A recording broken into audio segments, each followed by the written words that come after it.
Welcome into 5-Wide Fantasy. Today's video, must start and sit wide receivers for week 1 of the fantasy playoffs and week 15 of the season. We'll go through each and every game and every matchup for this week, help you decide who to start, who to sit, and as well, if you guys have any questions on player to player, definitely drop them in the comments. If you guys enjoy the video, be sure to drop a like, subscribe to the channel if you enjoyed reaching the tail end of the season, but going to keep getting this content out to you guys.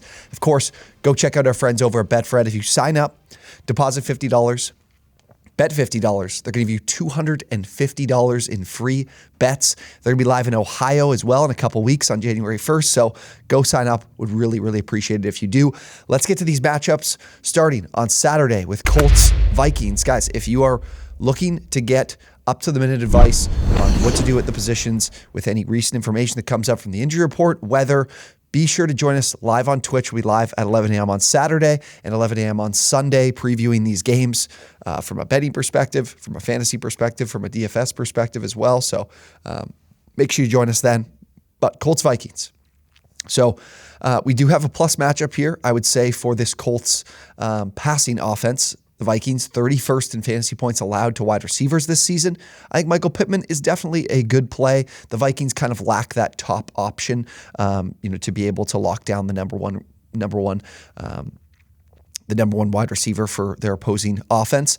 I like Pittman in this matchup. The Colts pass protection has really struggled though, but the Vikings have a solid pass rush as well, but I still think Pittman is a quality play this week against the Vikings, as this team will be underdogs and struggle to run the ball. It's very tough to run the ball against the Vikings, so I expect Pittman to have some success.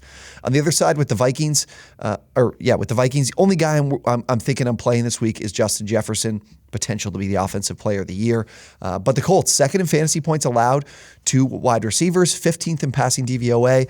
I think this is a very tough matchup for these secondary options. Adam Thielen is not touching my lineup this week. The Colts have done a good job as a coverage unit this season that I don't want to play him. Ravens, Browns. Another matchup on Saturday here. We've got two teams that rank in bottom 10, bottom 9 actually, in fantasy points allowed to wide receivers, 25th and 24th respectively. So you would think some opportunities here for this passing game. The Ravens, there's no way I'm entrusting any Ravens wide receiver in the fantasy playoffs. So I'm not thinking about starting any of these guys against the Browns. I think they're going to be running the ball plenty here against the Browns' run defense that's been very, very poor this season. On the other side, though, the Browns are going to struggle to run the football. The Ravens have been a very good run defense. They're top 5 in fantasy points allowed to running backs. They've got an excellent front here. So I think the Browns will be relying on the pass game. And we saw Donovan Peoples-Jones have a big week last week. 13 targets, over 100 yards, more than doubled Amari Cooper in targets. I think both of these guys are good plays because they just won't be able to find success on the ground, and they'll need to lean on the air here, where the Ravens definitely are much more deficient in that department of their defense. So both these guys, I think, are quality starts. Dolphins, Bills. Again, this is that game in specific that I do want you guys to come join us on Saturday, and we'll look at the weather to give us a better idea of what we want to do, because the Dolphins have moved into a top 12 defense in fantasy points allowed, but their coverage grade is really poor. In terms of passing DVOA, they're 22nd. So, you're asking yourself about Gabe Davis. I think his inconsistency this season leaves me to believe that I'd prefer to leave him on my bench and look at some of these other options. Like, I'd rather play Donovan Peoples-Jones. I'd rather play Michael Pittman. I'd rather play Amari Cooper. So I would lean against playing Gabe Davis. The inconsistency is just a problem. And if the weather isn't good, we could see that volume really continue to be low. And we're just hoping and praying for a touchdown, really. So on the other side with the Dolphins, you got a bad week from Waddle. You're going right back to him. These guys, even in the scenario where the weather is going to be bad, they're going to find creative ways to get the ball in Tyreek and Waddle's hands and have them make plays after the catch. That's what Mike McDaniel's offense is built around, yards after the catch. So I can't see you going away from these guys in the fantasy playoffs, honestly. So I still want to play them. Falcons, Saints. We've got a good matchup here for the Saints offense. The Falcons 27th in fantasy points allowed to wide receivers on the season. So an opportunity here for this Saints team to move the ball through the air. It's really just Chris Olave that I would consider playing. The Falcons 29th in passing DVOA, poor coverage grade as well. So I think Olave would be a good start. But I do think that the Saints will find success on the ground as well. So I'm not incredibly high on Olave this week. Like I'd see him as like a back-end wide receiver 3, like a solid, decent flex option.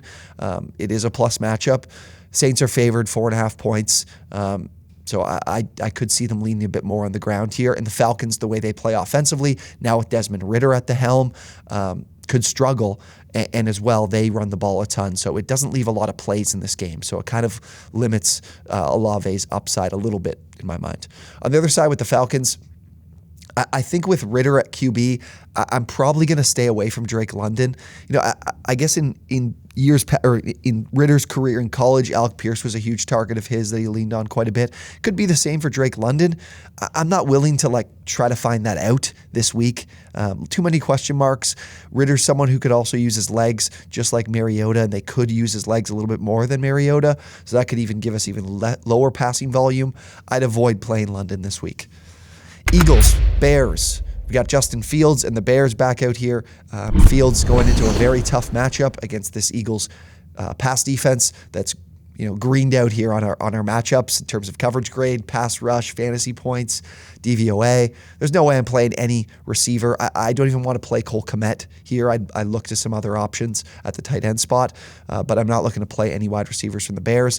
The Eagles side, I do expect them to lean on the ground quite a bit in this game. The Bears haven't been a good unit. They're 31st in pass DVOA, but they're 14th in fantasy points allowed, and it's because how much they run the ball offensively, limiting plays, and then as well, there's a lot of teams that are in positive game scripts playing them. I think A.J. Brown is someone I'd still trust, but Devontae Smith, I guess I'd be a little bit more worried about just because I'm not sure there's a lot of volume for this team in this game. But, in order to get that lead, they're going to need to score. It'll likely come from the ground, but it could come through the air too. Again, there's some matchups that are more enticing to the pass game for me than what I'm going to get with Devontae Smith as the second option.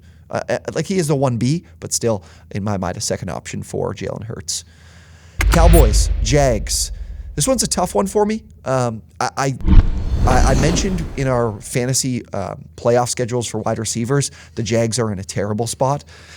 And Zay Jones is one I do want to sit this week. I know he's been good to you the last couple of weeks, but he's probably going to line up with Trayvon Diggs quite a bit.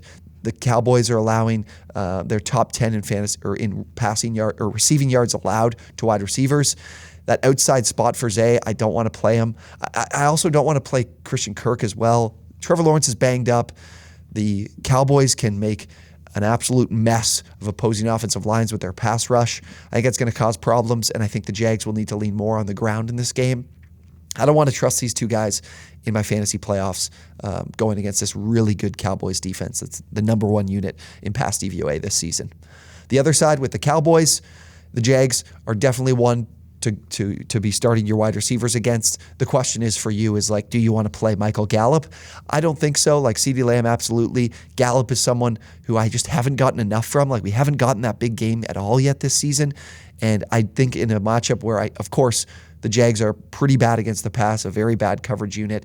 I don't know if I can trust it though. As favorites in this game, as 4-point favorites, I would expect to see this team be looking more towards the ground game as favorites here. That's kind of how I see it. But I do expect CeeDee Lamb to have a good opportunity to produce for you. Definitely excited about him this week. Let's get to the BetFred Boost for this week as well. Again, if you sign up at BetFred, bet 50, you're going to get $250 in free bets. We hit the BetFred Boost last week. So we're trying to go back-to-back here. Love the plays that I have. The first one, we touched on this game already. I love Alvin Kamara this week. He's a top 6 fantasy running back for me, and I think his rushing line is set at 58.5, and I love the over in that matchup. I think the Saints, we mentioned this in the running back rankings video, when the Saints win, in the 4 wins this year, Kamara has gone for 22 fantasy points per game, and he's gone over this rushing total in all 4 of those games. The Saints are 4.5-point favorites here. The Falcons, yes, are allowing over 100 rushing yards per game to the running back position, 104 to be exact. Love Kamara this week. I think he clears this number. The Falcons don't have much of a run front, and I think the Saints as favorites and without Mark Ingram, who's out for the season, who is stealing like 35% of Kamara's snaps the last couple of weeks, is in a spot here where he should see volume. He shouldn't see someone that's taking him off the field very much either. So I like him to go over 58.5 rushing yards in this game.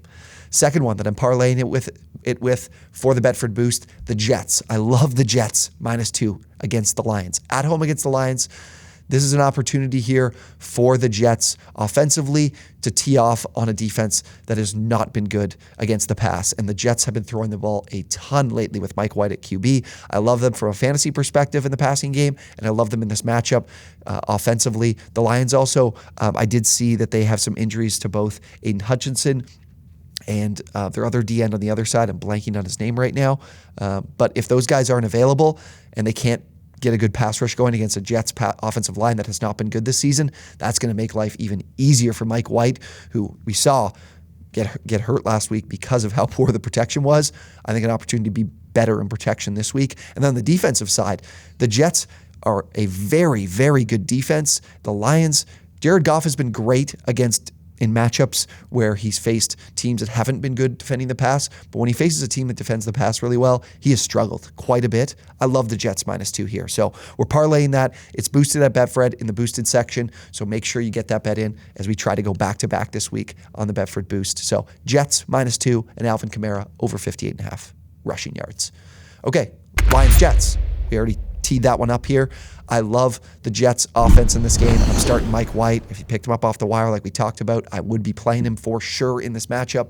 The Lions, 30th in fantasy points allowed, have one of the lower graded pass rushes as well already. And if those guys are missing, even worse and even better for this Jets passing offense. So the Jets, I'm definitely starting Garrett Wilson. I want to start Elijah Moore as well. And then on the other side, with the Lions offensively, I'm really worried. Like DJ Chark's not someone I want to play. Jameson Williams with a touchdown last week. His volume's not there. His snaps aren't there. I'm not playing him. And then you're going to ask me about amon-ra St. Brown. I think it's a very tough matchup. There's some players that I definitely like. Donovan Peoples-Jones, Amari Cooper, I'm starting them over him.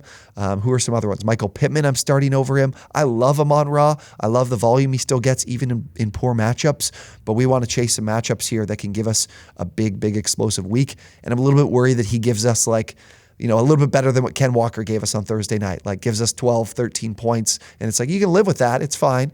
But if you played someone on your bench that had a plus matchup like Elijah Moore that absolutely explodes this week, you might be kicking yourself for it. So ask me some questions in the comments. Happy to answer them. But I am a little bit worried about St. Brown in this matchup against the Jets defense. Steelers, Panthers. A couple quarterbacks that I'm not expecting to throw the ball very much, even though these teams have been pretty good against, defenses have been pretty bad against opposing wide receivers. I don't expect the Steelers to be throwing the ball very much in this game. Deontay Johnson is missing practice. We've got some injuries here for the Steelers in the pass game. I'm not playing George Pickens. I'm not playing Deontay Johnson. Trubisky was awful last week. The only guy I can trust is Pat Freiermuth, and even he was missing practice this week as well. So I don't want to start either of the wide receivers for the Steelers with Trubisky at QB. Panthers side of things offensively, I know a lot of people worried about DJ Moore. Just with the way the Panthers have been leaning on the ground, makes it tough to play him. But it's a good matchup. The Steelers, 29th in fantasy points allowed. Don't have much of a good coverage unit. They are banged up as well.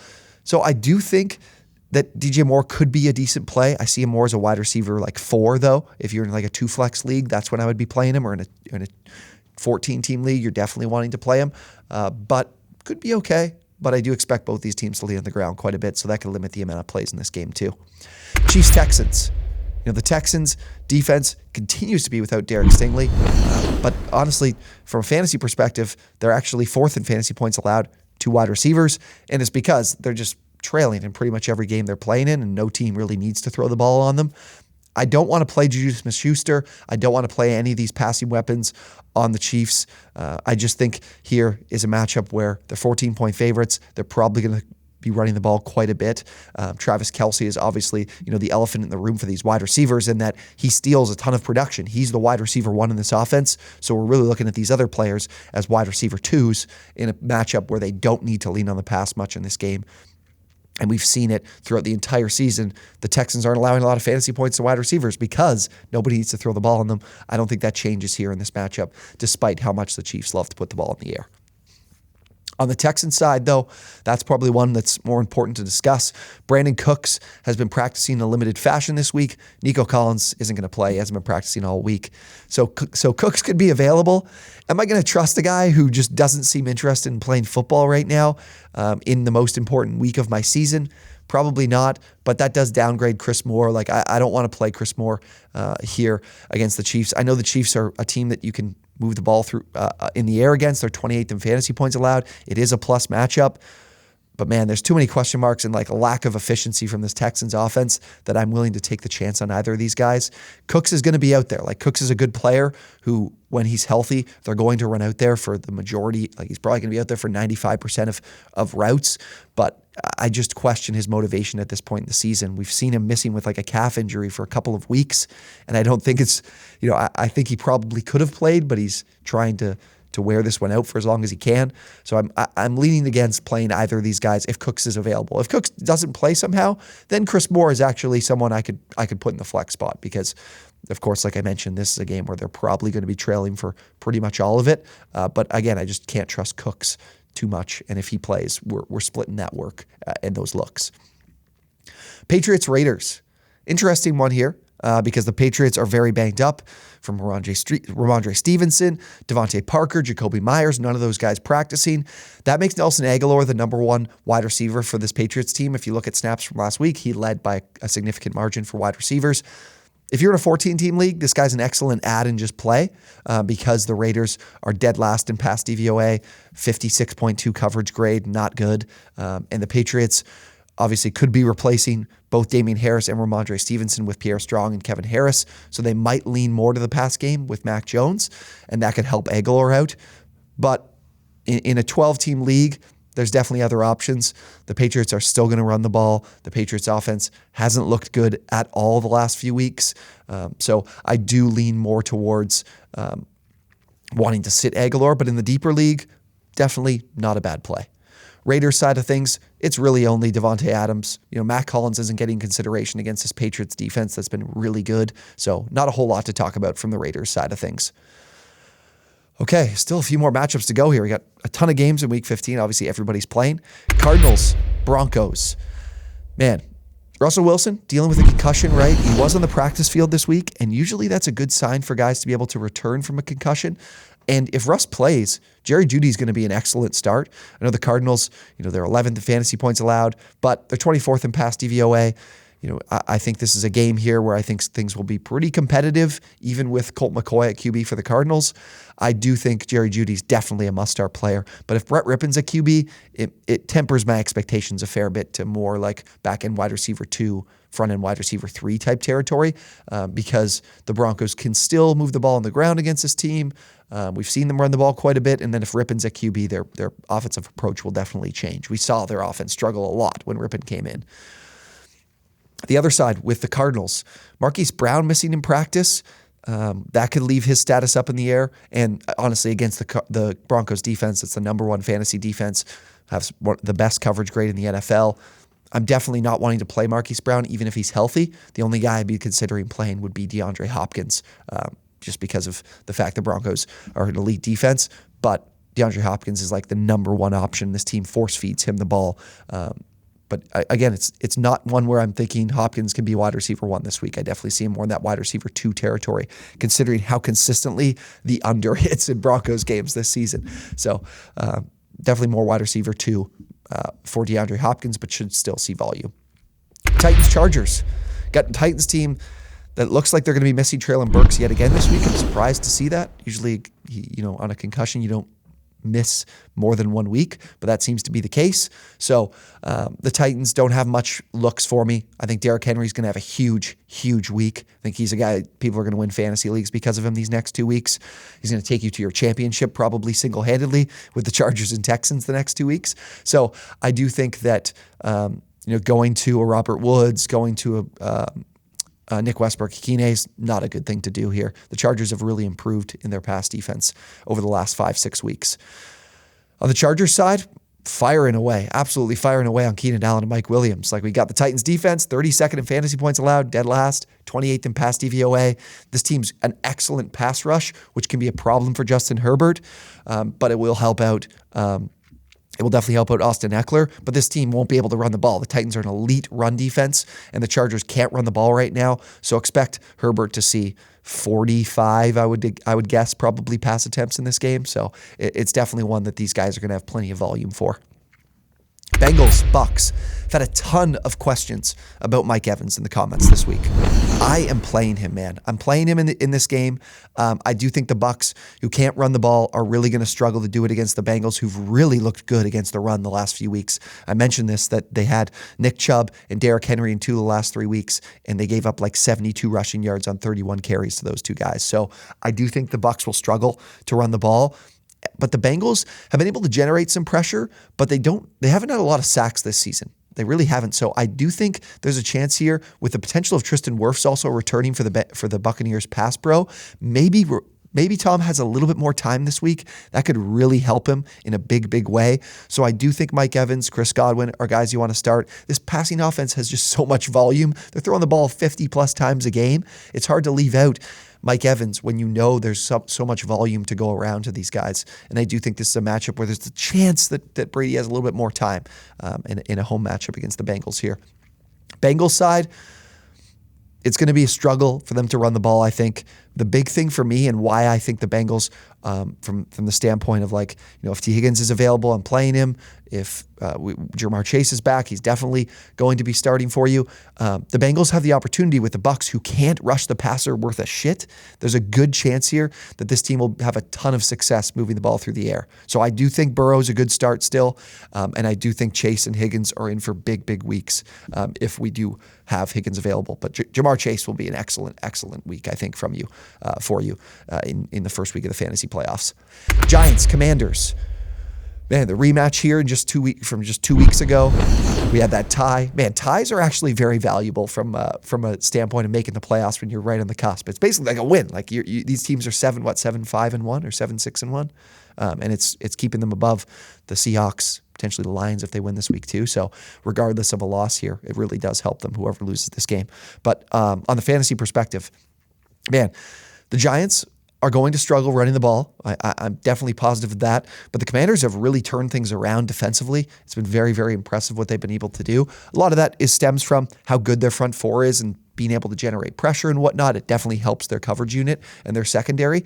There's not really anyone I want to play in the Giants in the receiving game between Darius Slayton, Richie James, Bellinger, whoever it is. I know they're going to struggle to run the ball, but I think their offense is just going to struggle a little bit in general. I don't think Slayton is a terrible play in a deeper league, but these teams, I don't expect a lot of points. Divisional game, low total. That's going to keep me off it. I do still like Daniel Jones, but it's just harder for me to get a gauge. And we've had Isaiah Hodgins involved. Who can I really trust him to be consistent? And no one's really done that for me. So even though it could be a matchup to lean on the air for the Giants, I don't really want to start anyone there. And I'm willing to be wrong on that one. That's for sure. Commanders, though. Matchup with the Giants, where I think they'll be able to run the ball really well. So that does leave question marks for him with Curtis Samuel's unplayable right now. His targets from Carson Wentz to Taylor Heineke are cut in half nearly. So Curtis Samuel's not even in consideration. We have the competition from Jahan Dotson too. McLaurin is Heineke's number one guy. We've seen it ever since he's taken over. McLaurin's improved immensely. I'm starting him this week. The Giants have been good, 9th in fantasy points allowed to wide receivers, but their coverage unit is terrible. They have, I think, the worst coverage grade in the NFL at 45.1 from PFF, and then their pass DVOA 26th. So McLaurin is a guy I'm definitely still looking to play, even though the Commanders will lead on the run quite a bit in this game. But the other guys, it's just too much. There's too much competition between the other two and not enough looks that I'm willing to trust either one of them, even if the Giants' coverage unit hasn't been great this year. All right, last game, Monday Night Football, Rams-Packers. I think we all thought this game could be great when the season started. Now this game, like plenty of these primetime games, might be unwatchable. We've got the Rams, who are, of course, going to Baker Mayfield at QB. That, to me, against this Packers defense, there's no wide receiver or pass catcher I want to start against the Packers. 10th in fantasy points allowed, 8th in pass DVOA. Definitely nothing to consider there. And Higbee, who was great early, now we got another new quarterback. I still don't think you can trust him. I think there's better tight end options this week, like Greg Dulcich, for example, who I've talked about leading up to this matchup. He has. Packers side of things, I think they're going to struggle quite a bit to run the ball. I had Aaron Jones as my RB20 this week. I think they're going to need to lean on the air. I think Christian Watson is a good start. He's been crushing it for you lately. The Rams, 23rd in pass DVOA, 22nd in fantasy points allowed to wide receivers. Christian Watson's definitely someone I want to start. But, Allen Lazard, I see him being projected on a couple sites like above 10 points. The thing is with Lazard is why he was a guy, I remember early in the season or in the preseason, Ryan loved him to draft. It was because that volume they have in the red zone, like the opportunity for Allen Lazard to score 10, 12 touchdowns this year. But Christian Watson's stealing that from him, and he just hasn't been getting the looks often enough. The passing volume, I think, increases in this game, but I don't think it puts you in a spot where you're looking to play Allen Lazard, even so. So I'm not looking to play Allen Lazard, but I do think Christian Watson is a good start this week. I had someone ask me Christian Watson or Amon-Ra St. Brown. Honestly, it's probably Christian Watson. I would definitely think I would start Christian Watson over Amon-Ra St. Brown, even though it does some. They said is this crazy? I'm like, it seems a little crazy, but you look under the hood and it's actually, I think, a good play. So do like Christian Watson this week. All right, that's all the matchups for Week 15, guys. Good luck this week. I'm hoping I'm going to see you next week on these videos because you advanced and we're on to yet another week. But again, thank you guys for watching. And again, if you enjoyed the video, subscribe, like if you enjoyed. Again, go check out our partners over at BetFred. We'd really appreciate it if you guys do. Enjoy Week 15. Come hang out with us on Twitch on Saturday and Sunday at 11 a.m. OwnersBox Sports on Twitch. And we can get into previewing the slate once again and looking at any of these updated injuries or anything going on there. So thank you guys for watching, and we'll see you on the next one.